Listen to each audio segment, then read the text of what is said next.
విశాఖ నగరంలో తూర్పు నియోజకవర్గం అని కాదు.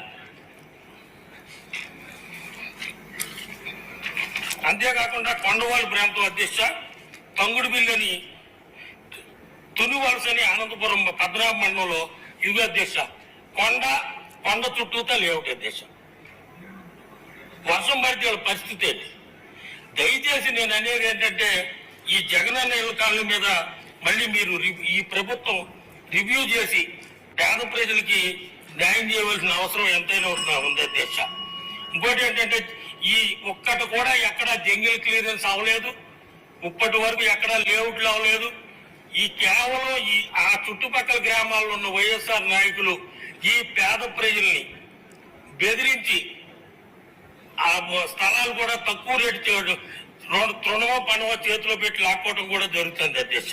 ఇకపోతే మీ అందరికీ తెలుసు, రాష్ట్ర వ్యాప్తంగా ప్రైవేటు భూములు తీసుకుని ఇళ్ల కాలనీల కోసం అనేక లక్షలాది రూపాయలు, కోట్లాది రూపాయలు చేతులు మారిని. దయచేసి దీని మీద ఎంక్వైరీ వేయాలని మీ ద్వారా కోరుకుంటున్నాను అధ్యక్ష.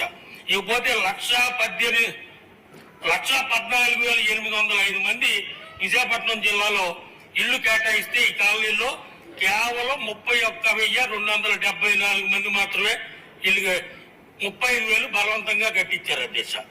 4,973 మంది తూర్పు నియోజకవర్గంలో కట్టారు అధ్యక్ష. ఇకపోతే మంత్రి గారు పట్టాలు ఇచ్చారా అన్నారు. పట్టాలు ఇచ్చారు అధ్యక్ష కొంతమందికి.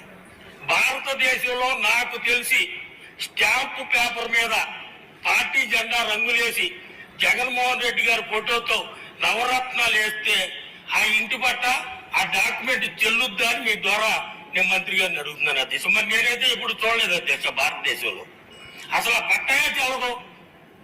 స్టాంప్ పేపర్ మీద అలాగా ఫోటోలు వేసి ఇస్తే పట్టాలు ఇచ్చామంటున్నారు మంత్రి గారు. పట్టాలు ఇచ్చారు, చెల్లుతాయా లేగలుగా అడగండి సార్ మంత్రి గారిని. మీ ద్వారా నేను మంత్రి గారిని అడుగుతున్నాను. దయచేసి నేను మంత్రి గారిని కోరేది ఏంటంటే, అధికారులు రాసిచ్చింది చదవద్దు, అది సత్యదూరము. నేను ఇప్పుడు మీకు 2-3 ఎగ్జాంపుల్ చెప్పాను. దయచేసి మంత్రి గారు దీని మీద, ఇది పెద్ద కుంభకోణం, రాష్ట్ర వ్యాప్తంగా ఏ సిఐడితోనో లేకపోతే హౌస్ కమిటీతోనో దర్యాప్తు చేయాలని మీ ద్వారా మంత్రి గారిని కోరుకుంటున్నాను అధ్యక్ష. మంత్రి గారు, నేను కూడా ఆ జిల్లా నుంచి వచ్చాను కాబట్టి తెలుసు. మీరు ఇచ్చినటువంటి రిపోర్టులో అధికారులు ఇచ్చిన రిపోర్టు వాస్తవం కాదు, వాస్తవంగా మాట్లాడుకుంటే. అంటే మిమ్మల్ని ఏమన్నానంటే, ఈ డైరెక్షన్ కాదు, రిక్వెస్ట్ ఇది. ఒకసారి రామకృష్ణ బాబు గారు ఉన్న ఇన్ఫర్మేషన్ తీసుకొని అది ఎంతవరకు వాస్తవంగా ఎంక్వైరీ చేసి హౌస్కి తప్పుడు రిపోర్ట్ ఇచ్చిన అధికారుల మీద వెంటనే చర్య తీసుకోండి. ఇది బయట స్టేజ్ మీద మాట్లాడినట్టు హౌస్కి ఇస్తే తప్పది. హౌస్కి తప్పుడు రిపోర్ట్ ఇచ్చిన ఎంక్వైరీ చేసి అధికారుల మీద యాక్షన్ తీసుకుంటే మిగతా అధికారులు అందరూ కూడా సెట్ అవుతారు. ఇప్పుడు బుచ్చి చౌదరి గారు,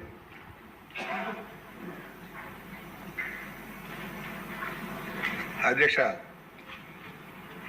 ఈ జగనన్న కాలనీ దగాలో తమరు కూడా బాధితులే. ఎందుకంటే మీరు వచ్చారు, రాజమహేంద్రం వచ్చినప్పుడు బూరుగుపూడి భూములు చూడటానికి వచ్చినప్పుడు మీ మీద కూడా కేసు పెట్టారు. బహుశా ఆ కేసు ఇంకా కంటిన్యూ అవుతుంది అనుకుంటున్నాం. మీ మీద ఒక దగాకోరు పథకంగా ఏం తెచ్చారు. కేంద్రం వేలాది ఇళ్లు శాంక్షన్ ఇస్తే రాష్ట్ర ప్రభుత్వం ₹1 కూడా వెచ్చించకుండా కేవలం భూముల సేకరణ పేరుతోటి వేల కోట్లు దోచేశారు. ఉదాహరణకి మా నియోజకవర్గానికి సంబంధించి రాజమహేంద్రం రూరల్ సిటీకి సంబంధించి 56,000 మంది లబ్ధిదారుల కోసం భూములు కొంటున్నామని కొన్నారు సార్. ఏదైతే బూరుగుపూడిలో 590 ఎకరాలు, ప్రతి వర్షాకాలం 6 నుంచి 8 అడుగులు నీళ్లు ఉంటుంది సార్. ఆ రోజు నేను కలెక్టర్ గారికి చెప్పాను, ఆనాటి ఆ ప్రభుత్వ కలెక్టర్ గారు చెప్పింది తప్పు, మీరు కొంటున్నది తప్పు. 40 లక్షల రూపాయల చొప్పున 45 లక్షల చొప్పున మీరు కొన్నారు, ఇది తప్పు. కనీసం ఆవాస యోగ్యం కాదని చెప్తే కూడా కాదు, బ్రహ్మాండంగా ఉంటుంది, మేము రింగ్ రోడ్